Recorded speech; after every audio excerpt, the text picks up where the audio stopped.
নরেন্দ্র মোদী যদি এখানে ৩৬৫ দিনও পড়ে থাকে, পুরসুরা থেকে তার জিতার আশার নাই। একটা লোকসভায় প্রধানমন্ত্রী দুবার আসছেন, তার মানে তার কাছেও নিশ্চয়ই বার্তাটা আছে যে আরামবাগ লোকসভা তার হাতছাড়া হচ্ছে। কেউ যদি মূর্খের স্বর্গে বাস করে তারা বলতে পারে, কেউ যদি দিবার স্বপ্ন দেখে দেখতে পারে। আমি বলে দিলাম ডিবাতপুর অঞ্চল থেকে ২৫০০ ভোটে লিড হবে এবং পুরসুরা বিধানসভা থেকে তৃণমূল কংগ্রেস ১০,০০০ ভোটে লিড দেবে।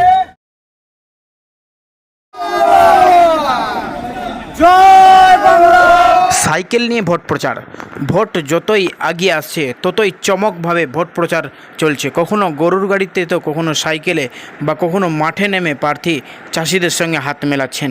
আজকে পুরসুরার ডিহিবাতপুর অঞ্চল সভাপতি এবং প্রধান সঞ্জয় পালের নেতৃত্বে প্রায় ৫ শতাধিক সাইকেল নিয়ে ভোট প্রচার সারলেন। বিভিন্ন বুথে বুথে তিনি প্রচার করলেন ডিহিবাতপুর অঞ্চল জুড়ে। আমরা শোনাবে কি বলছেন ডিহিবাতপুর অঞ্চল প্রধান তৃণমূল নেতা সঞ্জয় পাল।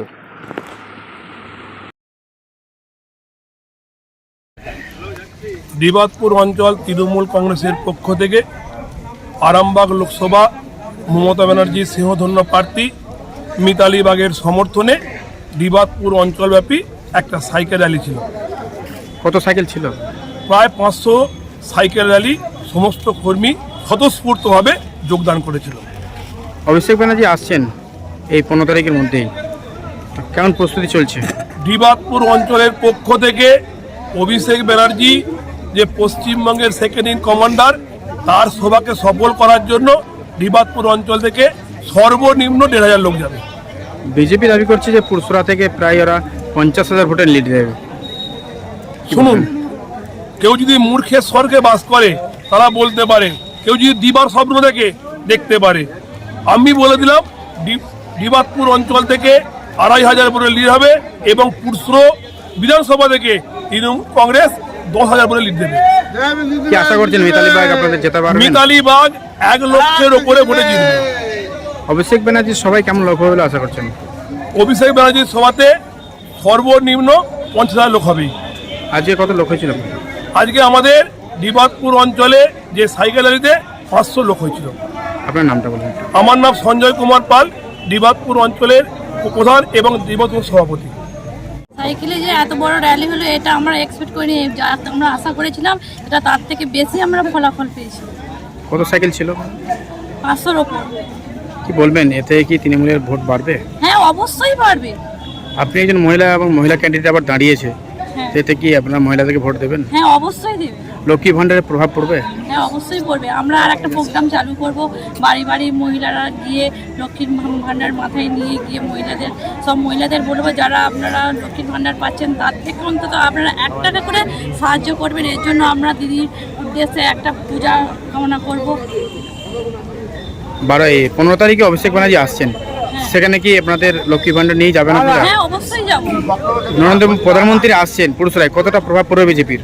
বিজেপির প্রভাব পড়ে বলতে তারা বুঝতে পেরেছে, নরেন্দ্র মোদী বুঝতে পেরেছে যে আমাদের পায়ের তলার থেকে পুরসুরা বিধানসভা থেকে মানে পায়ের তলার মাটি সরে যাচ্ছে, তাই তিনি এক জায়গায় দুবার অবশ্যই সভা করতে আসছেন। আপনার নামটা? আমার নাম মৌসুমী সামন্ত। প্রথমে বলে রেখে দাদা, এটা পুরসুরা ব্লক নয়, শুধুমাত্র ডিবাতপুর অঞ্চল তৃণমূল কংগ্রেসের ঐকান্তিক চেষ্টা। যে কজন কর্মী এসছেন সবাই ডিবাতপুর অঞ্চল। আমরা সাইকেল র্যালি করেছিলাম, সাইকেল র্যালির মাধ্যমে আমরা মানুষের কাছে বার্তাও দিলাম যে আমরা মোটরসাইকেল বা গাড়ি ব্যবহার করি না। এই কারণেই পেট্রোল ডিজেলের দাম যে কেন্দ্র সরকার প্রতিনিয়ত বাড়াচ্ছে তার প্রতিবাদ স্বরূপ, এবং আমাদের যে দলের ক্যান্ডিডেট ভূমিকর্ণা একদম মাটির মানুষ মিতালি বাগের সমর্থনে আজকে আমাদের এই সাইকেল র্যালি ছিল। সাইকেল র্যালিতে শুধু তৃণমূল কংগ্রেসের কর্মীরা না, এই দ্রব্যমূল্যের প্রতিবাদ সাধারণ মানুষরা জানিয়েছে। যেখানে আমরা আশা করেছিলাম যে আমাদের ডিবাতপুর অঞ্চলে ২ থেকে ২৫০ লোক হবে, সেই জায়গায় আমাদের এস্টিমেট প্রায় ৫০০-র ওপর ছাড়িয়ে গেছে।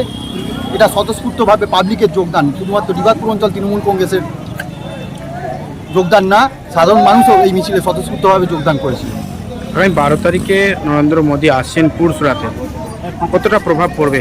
একটা কথা বলি দাদা আপনাকে, নরেন্দ্র মোদী আসছেন, তিনি দেশের প্রধানমন্ত্রী।